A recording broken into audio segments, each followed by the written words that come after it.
పవన్ కళ్యాణ్ ఒక అభిమానిగా, మెగాస్టార్ ఒక అభిమానిగా కాకుండా నేను ఒక సామాన్యుడిగా, ఒక ప్రేక్షకుడిగా చూసి చెప్తున్నది ఇది.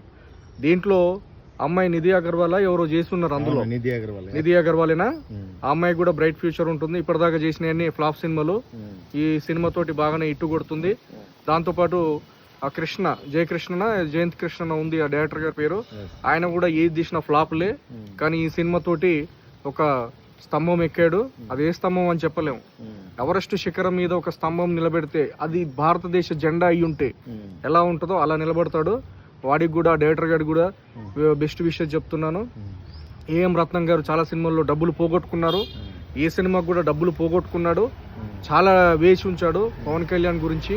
సో చాలా వడ్డీలు అయి ఉంటాయి, అవి ఉంటాయి, ఇవి ఉంటాయి. దాన్ని పవన్ కళ్యాణ్ గారు మనస్ఫూర్తిగా ఆయన తీసుకోవాల్సిన రెమ్యునరేషన్ వెనక్కి ఇచ్చేశాడు. ఇది ఎంతమందికి తెలుసు? ఎవరికీ తెలియదు.